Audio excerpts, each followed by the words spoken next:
Welcome to the Panel by Panel Comics YouTube channel with me, your host Jay. Today is my panel by panel comic review. We have 8 books to talk about for the books I pulled April 8th, 2026.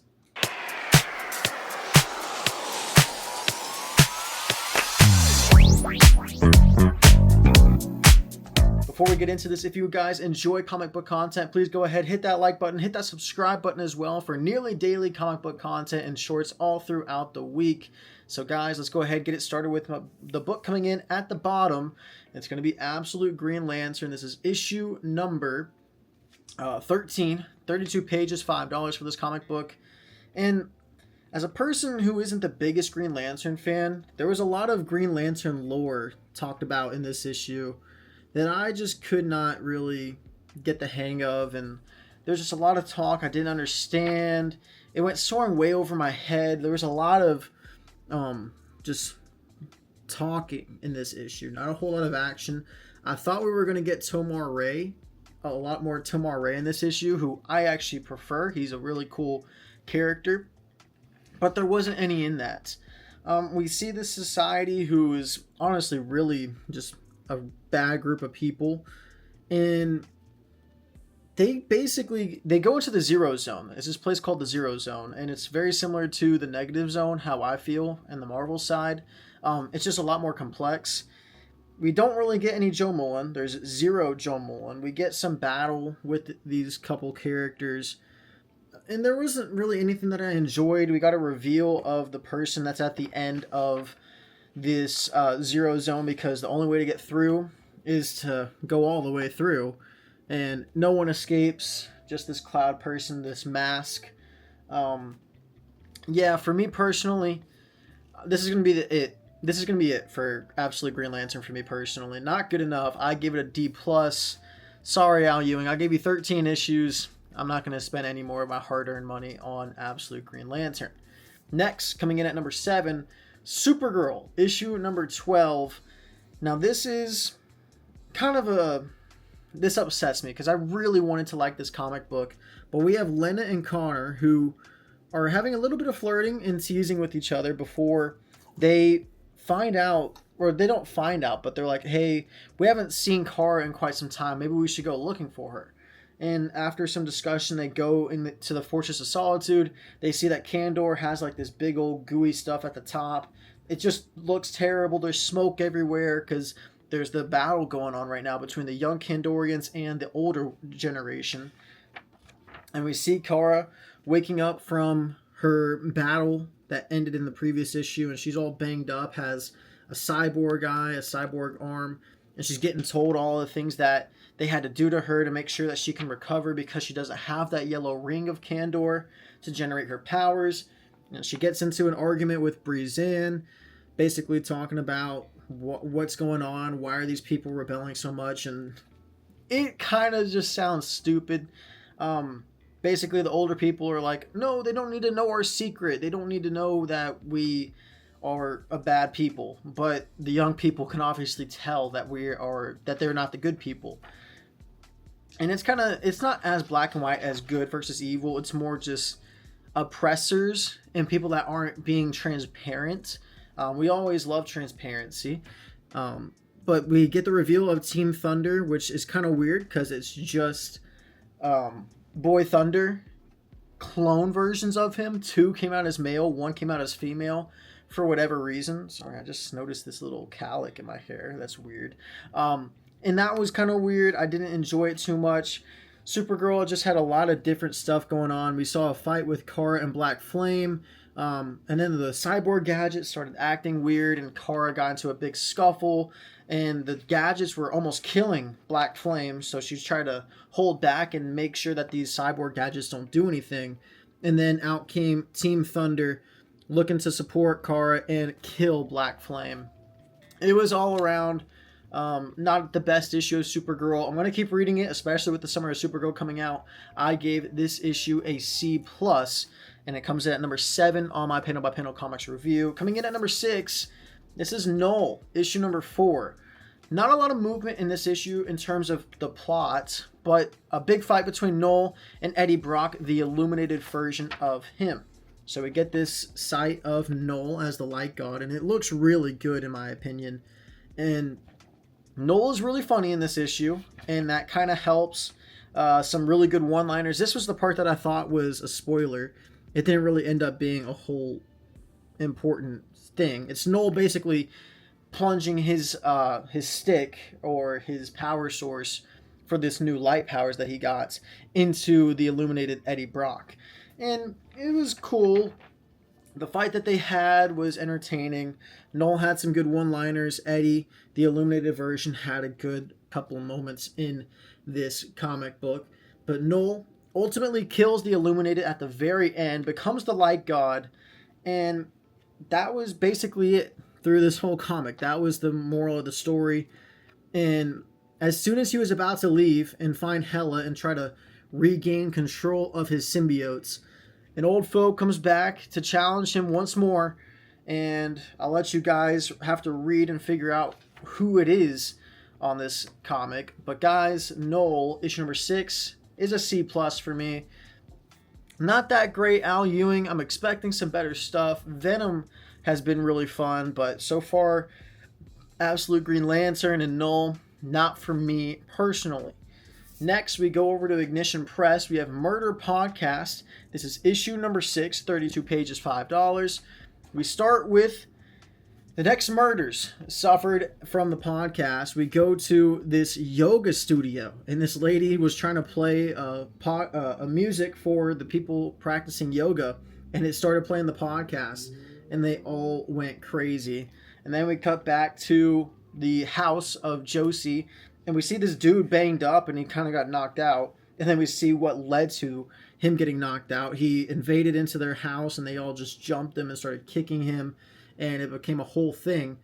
But they interrogate this guy, and while that is going on, the cult has trapped the police, and they start playing the podcast where they have them trapped, and they start shooting and killing each other as well, which is never a good thing. You never want to see stuff like that ever happen. But that's going down at the same time that they are interrogating that dude. And Nika narrowly escapes and is pretty banged up and has to go to the hospital, has to go into surgery. And Josie heads to the hospital to basically be there for her. And she starts panicking. She's like, oh my gosh, this is not happening. How is this happening to me? Yada, yada, yada. And as soon as she leaves with one of her friends, they decide, okay, we need to split. Alice and one of the other females stay to basically but keep an eye on the dude that just tried to kill them and invade their house and take everything. He's part of the cult. And after they leave, he pops up right away, and then he charges at them, says, it'll be the last thing you hear, and then you hear gunshot. Moral of the story is they shot him, they killed him, and whenever he's dying, his last words are, go to it, hear from me, deep in the trees, steelworks past Tiger Mountain. That's where the cult has been, and we find out that the girl that the main character, I always forget what her name is, I can never remember it, but the guy that she's talking to works at the steelworks factory and knows where that is. So she asks him for directions, and that seems to be the location of the next issue. And we also see what the cult has been killing all these people to create. I really enjoyed this issue from Jeremy Hahn. There's a lot more deep dive into the world of Murder Podcast, and I think that it is generating more intensity, generating some more just popularity, and it gets me excited to read it every single time it comes out. Murder Podcast, I gave a B. Highly recommend you guys get that. One of the best books coming out from Ignition Press. Next, we have ASM, issue number 26. This is 32 pages for $5. This was one of the more slower issues, part 7 of 9 in the Death Spiral event. We see potential divides coming from Carnage and Torment, and that was one of the best still frames, or 2-page spreads in the whole series, easily. One of the few that we've actually gotten, if I'm being honest. But the divides between Carnage and Torment, Carnage is more of the fun, let's just kill everybody, and Torment's like, no, we gotta stay cool, calm, and collected. I need these spirals to be closed. because it also we get a deeper dive into why this has to happen. It's more of a mental thing with Torment. It's like there's screams at him because he needs to finish the spiral. And if he starts to kill one person, he has to kill their whole family tree, because if not, there's torment in him that he's not doing his job. He's not finishing the spiral. He's not finishing the job. And then Carnage is like, well, that's just weird. I just want to kill people, you know? So we have Venom going to retrieve Dylan because Eddie wants Dylan to be safe. And meanwhile, Peter is fighting Torment, who's now bonded with Carnage. And Carnage gives him a pretty good whooping, to the point where they could kill Peter. But Carnage is like, hey, let's do this now. Yes, now split his chest, eat his heart. And then Torment goes, soon, the spiral must be honored. You will see. So Peter could have easily died in this issue. I don't think that needs to be overlooked. Like, Torment could have killed Peter Parker Spider-Man in this comic book. That's how high of stakes there are in this Death Spiral event. He's such a strong OP character, especially whenever he's teamed up with Carnage. I thought that was really cool. We get some bonding moments here, or more like arguments, between Eddie and Venom. And Venom is also just, we need to end this. We don't need to help Eddie. We need to go get Torment. We know who they're going after. They're going after Aunt May. They're going after Aunt's, what's her name? MJ's aunt. We need to go find them, because Eddie, he's a POS. We don't care about him anymore. And Peter's like, no, we got to take him to the hospital. And whenever they go to the hospital, you get this one-on-one. Eddie's like, hold up, I need to get this off my chest. And MJ's like, I'm sorry, I tried my best. I can be better. My father ran those lines. Every time he finished tearing into my mother or my sister or me. Addicts don't get better by lying to themselves. Don't die so I don't have to hear Spider-Man mope about it. We never want to see you again. So we get the official, like, basically breakup for Venom and Eddie. It was kind of emotional. And we continue on this issue with Peter going to Feast, because that's where Aunt May is. And Flash is taking him there. And then we get a boom. And Torment was trying to kill the first cousin of Peter. And Peter honestly didn't know who he was. And the cousin's like, wait, did he just say cousin?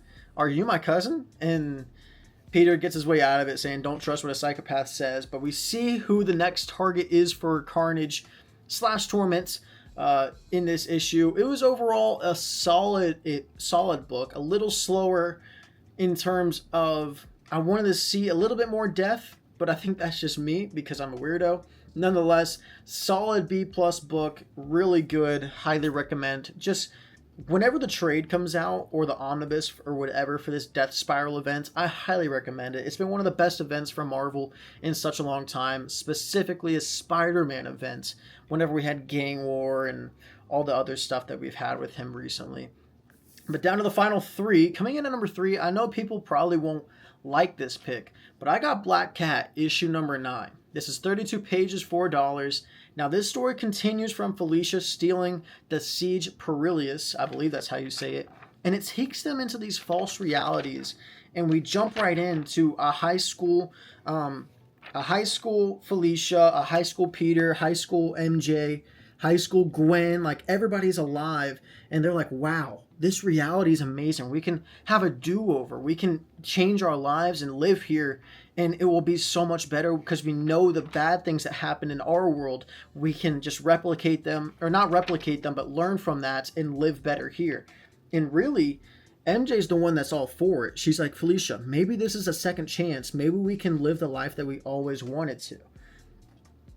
And I understand that, because that's one of the biggest dilemmas. Like, everybody's like, man, I wish I had a do-over. I wish I wouldn't have done that. I should have done this. And this book tackles that reasoning. And you kind of get the Felicia talking to you after the fact of all this happening.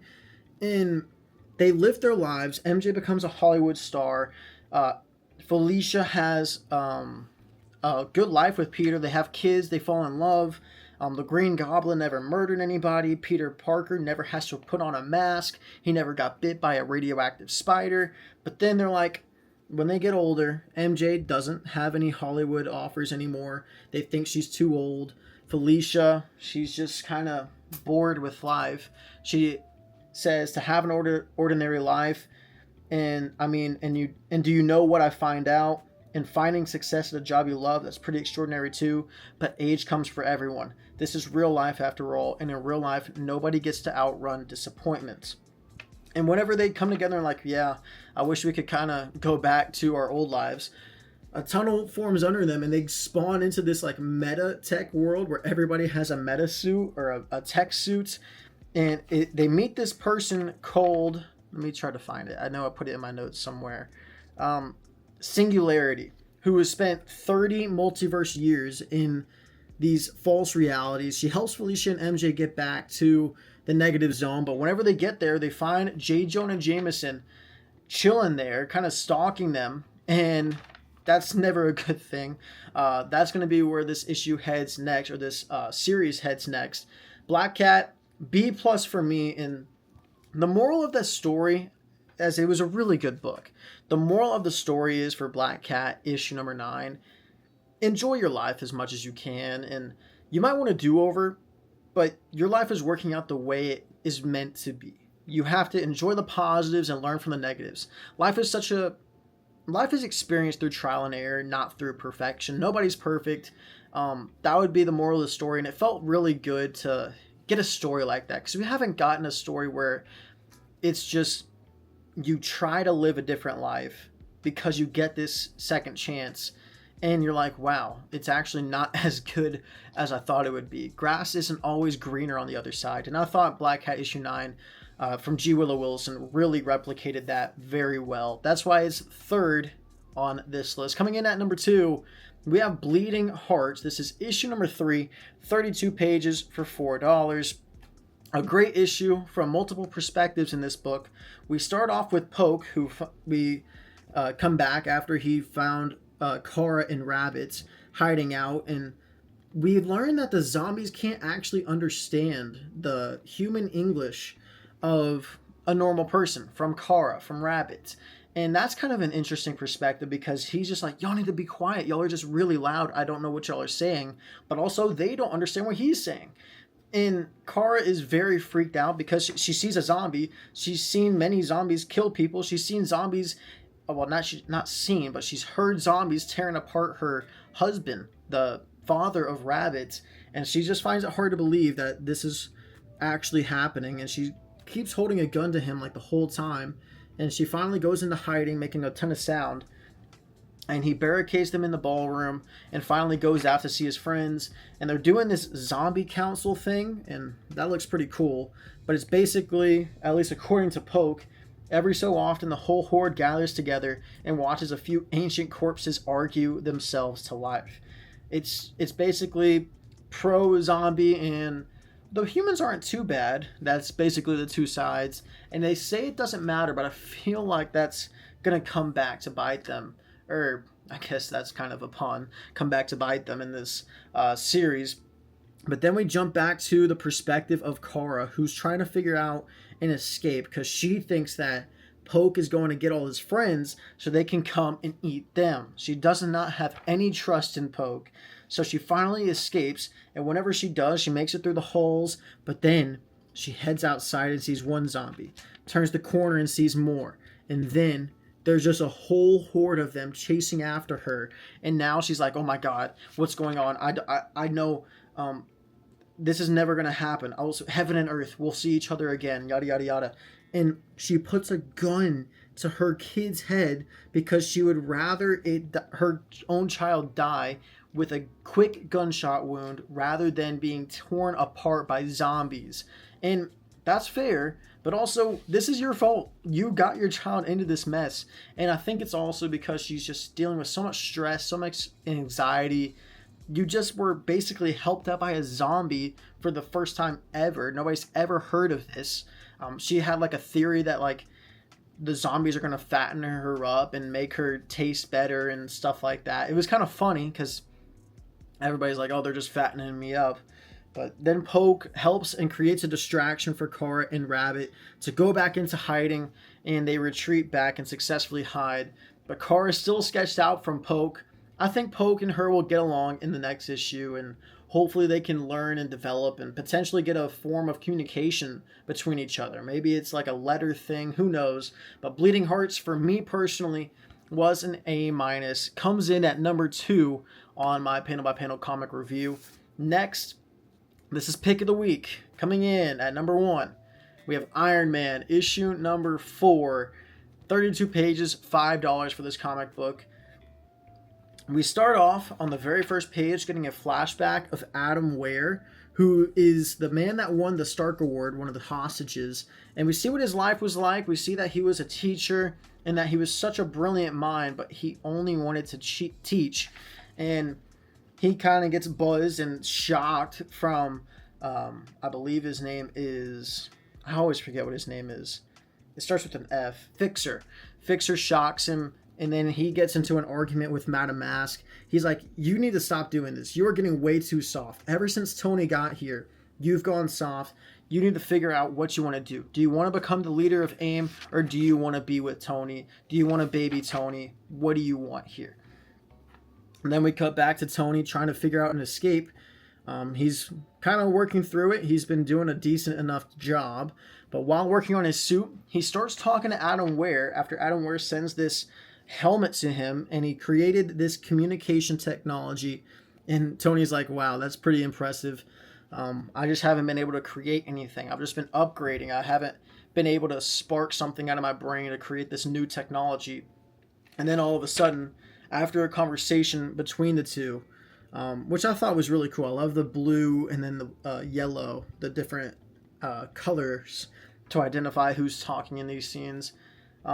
He's been looking for inspiration for a long time, finally got some, and he comes up with this idea after Fixer. We see him working on something that will come back later on in this issue. But Tony and Madame Mask, they're having a form of communication or something, and Madame Mask is like, how are you doing this? How are you talking to me through my screen right now? And then they find out, oh, it was actually just a surprise. Boom, there's an Iron Man suit. And Madame Mask is like, I don't care, kill him, yada yada. We need just stop him. And then she shoots him and finds out, oh, Tony's not in the suits. This is just a distraction. Go find him now. I want to speak to Tony face to face. And they're trying to escape out of there. Tony, Adam Ware, all the other hostages doing a good job. And then they set off this bomb because some kid was like, I built a weapon that would have made this whole joint go boom. And then he does, and it all goes terribly wrong. The helicarrier starts to fall out of the sky. Everybody's just in a panic mode. They're all trying to escape the fire. Are you insane? And then we get a reveal of something terrible happening at the very end. Somebody shows up, Advanced Iron Man, who's the Fixer, and he does something terrible to one of the main characters that's going to have a ton of repercussions, might have some mental effects on Tony. Very interested to see where that's going to go, but this was a great issue from Joshua Williamson. My pick of the week, Iron Man, issue number 4, an A comic book this week. But guys, let me know down in the comments what your favorite book was this week that you read for the new comic book week. And guys, remember, always read those comics panel by panel, so we always have some comic book conversation. And I hope you guys have a great rest of your week.